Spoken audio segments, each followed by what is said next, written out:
बहन की विदाई हो रही तो छोटा वाला भाई दौड़ के बाप के पास गया, बोला पापा पापा दीदी रो रही, जीजा जी नहीं रो रहे। तो बाप ने समझाया, बेटा दीदी तो केवल गेट तक रोएगी, जीजा जी को तो जिंदगी भर रोना ही है। शादी के बाद प्यार रहता है या नहीं रहता कोई गारंटी नहीं है।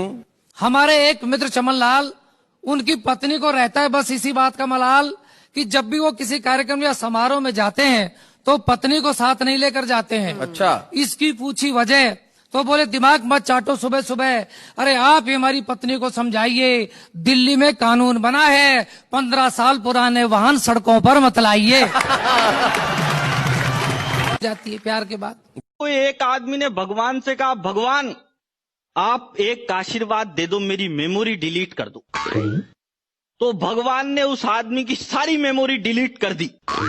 फिर इससे पूछा भगवान ने, बेटा अब भी कुछ याद है क्या? वो बोला साहब केवल बीवी का नाम याद है। तो भगवान बोले यार पूरा सिस्टम फॉर्मेट कर दिया लेकिन वायरस फिर भी नहीं गया। मैंने शोध किया और शोध करके एक ऐसा विभाग ढूंढ के निकाला जिसमें दावे के साथ कह सकता हूं, आपने कभी किसी महिला को काम करते नहीं देखा होगा। उसमें तकनीकी समस्या है, उसमें कभी कोई महिला काम कर ही नहीं सकती। उस विभाग का नाम है दमकल विभाग, फायर ब्रिगेड, क्योंकि महिलाओं का काम आग बुझाना नहीं है। ये सिर्फ वे लोग तालियां बजा रहे हैं जिनके घर में लगी हुई है। नहीं, अगली का एक सूत्री कार्यक्रम होता है, आंख खुलते ही सामने वाले को ऐसी टेंशन दे दो अगला दिन भर घुट घुट के जिए। तकिए पर ही बता देंगी, आज पप्पू की फीस जमा करानी है, आज फोन का बिल जमा कराना है, आज राशन खरीद के लाना है, आज ये करना है, आज वो करना है। तो एक दिन मैंने कहा, मैं तेरी रोज रोज की फरमाइशों से दुखी आ गया हूँ, मैं आत्महत्या करने जा रहा हूँ। अगली तब भी नहीं चूकी, बोली एक सफेद साड़ी तो दिला जाओ, 13वीं पे क्या पहनूंगी। दो आदमियों में झगड़ा हो गया तो एक ने कहा ऐसा मुक्का मारूंगा मैं तेरे 32 दांत निकाल लूंगा, दूसरा बोला मैं ऐसा मारूंगा 64 निकाल लूंगा। एक ऐसा बैठा था तीसरा, बोले यार गिनती सही कर, दांत 32 होते तू 64 निकाल कहां से लेगा? वो बोला मुझे पता थी तू बीच में बोलेगा। भीख में दिया हुआ 1 रुपए का सिक्का भिखारी ने मुझे वापस लौटा दिया।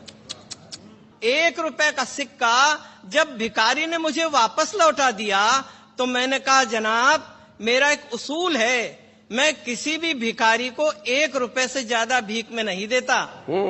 भिखारी बोला हुजूर मेरा भी एक उसूल है, मैं किसी भिखारी से भीख नहीं लेता। एक दिन मुझे कह रही थी कि तुम कल रात को मुझको सपनों में गालियां दे रहे थे। अच्छा, मैंने कहा नहीं ये तुम्हारी गलत फहमी है। बोले कैसे गलत फहमी है? और भी लोगों ने सुना। मैंने कहा मैं जानता हूं, मैं कह रहा हूं कि गलत फहमी है क्योंकि मैं उस समय सो नहीं रहा था। वो एक आदमी तो एक नाई की दुकान पे गया, नाई की दुकान पे जाके बोला कितनी देर लगेगी?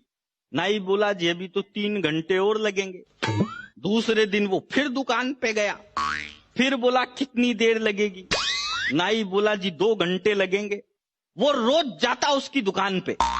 तो एक दिन नाई ने नौकर से पूछा यार ये आदमी रोज आता है, न तो शेविंग करवाता है न कटिंग करवाता है, केवल टाइम पूछ के चला जाता है, इसके पीछे जा आखिर ये जाता कहां है?